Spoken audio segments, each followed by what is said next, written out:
हमारे जीवन की होती है। मैं अक्सर एक संबंध है जिस पर बहुत ज़्यादा चर्चा करती हूँ और वो संबंध है पति और पत्नी का। वो संबंध है प्रेम का। वो संबंध है उस रिश्ते का जिसे हम दिल से और अपनी आत्मा से स्वीकारते हैं। ये वो संबंध है जिसके लिए हम अपने जीवन का सब कुछ उस पर निछावर कर देते हैं। तन, मन, धन ये तो कोई देखता ही नहीं है, उसके साथ साथ भी हम अपने दिन, अपनी रातें, अपनी सुबह, अपनी शाम उस व्यक्ति विशेष के लिए दे देते हैं। और उसके बदले में जब हमें उस व्यक्ति से प्रेम नहीं मिलता, जब हमें उस व्यक्ति से वो अपनापन नहीं मिलता, तब हम कितने अकेले हो जाते हैं। बहुत सारे केसेस में मैं देखती हूँ कि आजकल सोशल मीडिया पति पत्नी के बीच में एक दीवार बनकर खड़ा है। लोग अक्सर अपने रिश्तों को कहीं ना कहीं सोशल मीडिया पे व्यस्त रहकर खटास में ले आते हैं, या फिर किसी तीसरे की वजह से आपके जीवन में परेशानियां आने लगती हैं। ये तीसरा आपके जीवन साथी या आपके प्रेमी के जीवन में किसी तीसरे के आने को भी दर्शाता है, या फिर उसके जीवन में जो पहले से संबंध होते हैं उनकी वजह से भी ये खटास आ जाती है। सब कुछ ठीक है, क्या हम अपने रिश्तों को मैनेज करना नहीं जानते? क्या हमें ये नहीं पता कि माँ माँ ही रहेगी, पत्नी पत्नी ही रहेगी, बहन बहन ही रहेगी, पत्नी पत्नी ही रहेगी, बच्चे बच्चे ही रहेंगे, पत्नी पत्नी ही रहेगी? या इसका विपरीत करूं तो पति पति ही रहेगा, बाकी सारे रिश्ते उसके बाद ही खड़े होंगे। हम क्यों कैटेगराइज नहीं करते अपने रिश्तों को? क्यों हम श्रेणियों में नहीं बांटते अपने रिश्तों को? जो हमारे लिए सबसे ज़्यादा इम्पॉर्टेंट है उसे हम टॉप 3 में क्यों नहीं रखते? और फिर बराबर से सबके लिए हम एक से क्यों नहीं रहते? क्यों हम किसी के लिए ज़्यादा, किसी के लिए कम हो जाते हैं? क्यों हम ऐसा करते हैं कि हम किसी के लिए तो सब कुछ लुटाने को तैयार होते हैं और दूसरे की तरफ हम आंख उठाकर भी नहीं देखना चाहते? ये कैसा दिल है हमारा जो किसी से तो इतना प्यार कर लेता है और किसी के लिए ज़रा सी भी ममता, करुणा भाव आता ही नहीं है। मैं तो एक चीज़ जानती हूँ कि अगर हम किसी से प्यार करते हैं तो हमें जानवरों तक से प्रेम हो जाता है। प्रेम क्या सिर्फ एक व्यक्ति विशेष के लिए होता है? मैं अपनी माँ से प्यार करता हूँ लेकिन मैं अपनी बीवी की नहीं सुनूंगा। मैं अपनी पत्नी से प्यार करता हूँ लेकिन मैं अपनी माँ की नहीं सुनूंगा। मैं किसी तीसरी पराई औरत से प्यार करता हूँ पर मैं अपनी पत्नी के सारे कर्मों को भूल गया। मेरी पत्नी ने जो अपना जीवन मुझे समर्पित किया, जितने साल मुझे, मेरे घर को, मेरे परिवार को दिए, मैं वो सब कुछ भूल गया। और मुझे कोई नया व्यक्ति आया हुआ जीवन में इतना प्रिय हो गया कि मैं उसके लिए अपने घर बार को, अपनी पत्नी को छोड़ने के लिए तैयार हो गया। ये वाइस वर्सा भी है, कई पत्नियां भी ऐसी हो गई हैं। अगर आपके जीवन में भी ऐसा कोई बुरा या ऐसा कोई गलत इंसिडेंट हो गया है, आपके जीवन में भी अगर कोई ऐसी बात हो गई है जो आपके रिश्ते को ख़त्म करने पर ले आई है, आपका रिश्ता ले दे के वेंटिलेटर पर चढ़ गया है, तो क्या करें हम उसे मरने से कैसे रोक लें? मैं एक बहुत गहराई की बात आज आपसे शेयर करना चाहती हूँ। कोई अपना अगर राह से भटक जाता है तो उसको सही राह पर लाने का काम हमारा होता है। फिर उसके लिए हम रास्ता क्या अपनाते हैं ये देखने वाली बात नहीं होती। बात ये होती है कि हमारा लक्ष्य है, हमारे जीवन का सबसे बड़ा संकल्प है कि जो भटक गया है उसे वापस राह पर ले आए।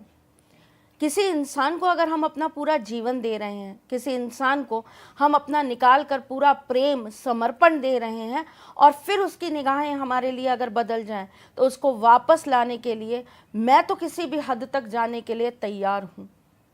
मैंने आपको अपना जीवन दिया, अपना समर्पण दिया। मेरी गलती है अगर, तो आप मुझे समझाइए, आप मुझे डांटिए, पर आपको ये अधिकार नहीं होता कि आप मुझे छोड़ दीजिए। छोड़ना तो बहुत आसान होता है, लेकिन उस रिश्ते को निभाना सबसे कठिन कार्य होता है। अगर आपके साथ ऐसा हुआ है तो मैं आपको इस चीज़ की इजाज़त देती हूँ कि आप उस इंसान को साम दाम दंड भेद कुछ भी कर कर अपने जीवन में वापस लाइए। और उसी के लिए आज मैं आपसे कुछ विशेष और महत्वपूर्ण टोटके डिस्कस करने आई हूँ। मैं आपको घर बैठे वो वशीकरण के तरीके बताने आई हूँ जिससे आप अपने भटके हुए पति को या पत्नी को वापस सही राह पर ला पाएं। प्रेम कभी भी हमसे उन्मुख नहीं होता, प्रेम कभी भी हमसे दूर नहीं होता। प्रेम आत्मा से बनता है, आत्मा से मिलता है। प्रेम वो है जो आपको ईश्वर के सबसे करीब ले जाता है। अगर किसी कारणवश या किसी दूसरे के द्वारा किए जाने पर अगर आपका व्यक्ति आपसे दूर हो गया है तो आपको क्या कर लेना चाहिए। मैं आज आपको कुछ ऐसी चीज़ें बताने जा रही हूँ जो आप अपने घर में कर सकते हैं और बहुत आसान तरीक़ों से कर सकते हैं। अगर आपका व्यक्ति विशेष आपसे दूर हो गया है, आपकी बात नहीं सुनता, आपकी बातों को तवज्जो नहीं देता, आपको देखकर भी खुश नहीं है, जो आपके साथ रहना ही नहीं चाहता और दूसरों की बातों में आकर अपने रिश्ते को तोड़ने पर लगे हैं, तो आपको क्या कर लेना चाहिए। आपको रविवार वाले दिन नमक का पानी बनाना चाहिए, यानी कि पानी के अंदर थोड़ा सा नमक डाल देना चाहिए। कांच के गिलास के अंदर ये काम करिएगा। उसके बाद गिनती के 41 दाने लाल मिर्च के दाने उसके अंदर डाल दीजिएगा। उसके बाद उस व्यक्ति के सिर पे से 7 बार घुमा के, अब आप मुझसे ये कहेंगे अगर हम उनके सिर पे से ना घुमा पाएँ तो कोई बात नहीं, आप उनकी फ़ोटो पर से घुमाकर आप उसको अपनी छत पर या अपने घर के आसपास कहीं भी पूरब दिशा में रख आइएगा। ऐसा करने से उस व्यक्ति का जो मन है, जो दिमाग है, जो आपसे विमुख हो गया है, 11 दिन के अंदर अंदर वो आपके प्रति आकर्षण जगने लगेगा और आपके प्रति वो वापस से प्रेम दिखाने लगेंगे। दूसरा तरीका, आपका व्यक्ति अगर आपसे बहुत ज़्यादा रुष्ट हो गया है और बिल्कुल मानने को तैयार नहीं है, या आप दोनों में डिस्टेंस आ गया, यानी कि आपके पति या पत्नी कहीं और हैं और आप किसी और जगह पर हैं और आप दोनों एक दूसरे के साथ होना चाहते हैं, या आप अकेले ही उस रिश्ते को सही कर उस रिश्ते में होना चाहते हैं, तो आपको क्या करना चाहिए। आपको एक नींबू लेना है और आपको अपना यूज़ करा हुआ कोई कपड़ा लेना है बिना धुला हुआ। उस कपड़े के अंदर आपको उस नींबू को बांध देना है। बांधने के पश्चात आपको एक पेपर के ऊपर उस व्यक्ति का नाम लिखना है। नाम लिखकर उनकी एक फ़ोटो लेनी है, पासपोर्ट साइज़ फ़ोटो। ये सारी सामग्री इकट्ठा करके आपको लाल कपड़े के अंदर बांध लेनी है और बांधने के बाद आपको इसको अपने पलंग के नीचे रख लेनी है। 21 दिन तक ये सभी सामग्रियां वहाँ पे रखी रहेंगी। 21 दिन के बाद आप ये नींबू निकाल कर फेंक देंगे। देखिएगा उस व्यक्ति का मन और उसका दिमाग आपके प्रति वापस से झुकाव देने लगेगा। कितना अजीब होता है ना, कोई इस बात को समझ ही नहीं पाता कि कोई आपसे कितना प्यार करता है। आपके बार बार धुतकारने पर, आपके बार बार तिरस्कार करने पर फिर भी वो ये चाहता है कि आप ही उसकी ज़िंदगी में रहो। फिर भी वो ये चाहता है कि आप ही उसकी ज़िंदगी में उसके पति या उसके प्रेमी या उसकी पत्नी या उसकी प्रेमिका बनकर रहो। प्रेम करना बहुत आसान होता है, बहुत मुश्किल होता है सच्चे प्रेम को समझ पाना। बहुत बदकिस्मत होते हैं वो लोग जो प्रेम की कदर नहीं कर पाते, जो अपने जीवन में ये सही विश्लेषण नहीं कर पाते कि उन्हें दिल की गहराइयों से कौन प्रेम कर रहा है।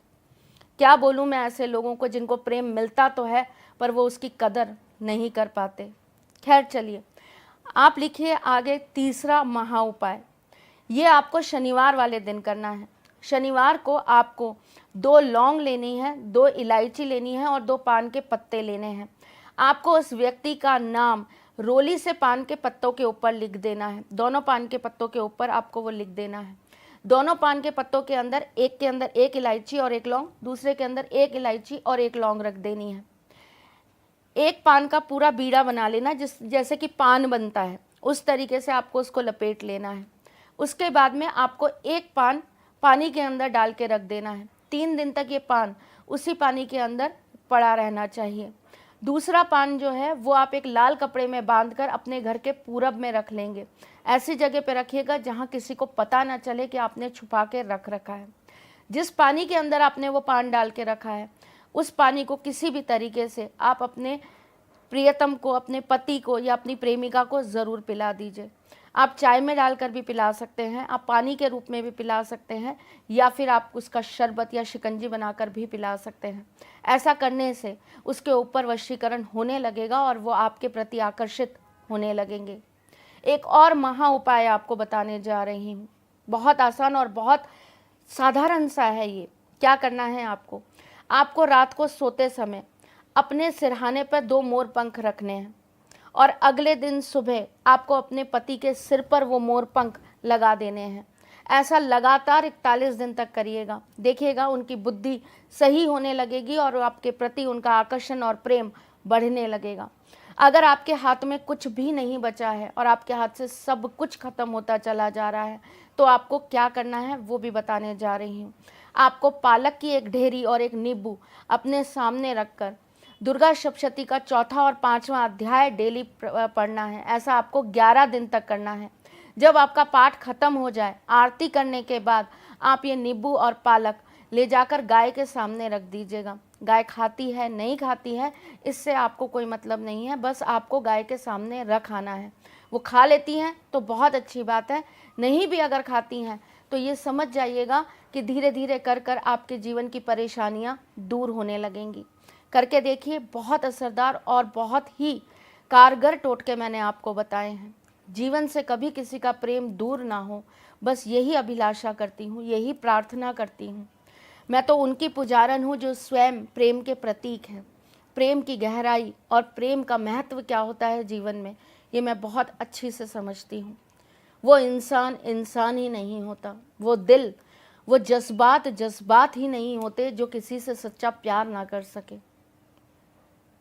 मुझे ऐसा लगता है इंसान सही मायनों में इंसान उस दिन बनता है जिस दिन वो टूट कर किसी से बेइंतहा मोहब्बत कर लेता है। उसे सब कुछ अच्छा और सही समझ आता है। हमारे किताबें, हमारे जीवन में जो घटनाएं होती हैं, वो हमें जो भी पढ़ा जाए वो तो अपने आप में एक ज्ञान है, लेकिन प्रेम एक अथाह सागर है जिसमें डूबने के बाद ही पता चलता है कि जीवन का सच और यथार्थ क्या है।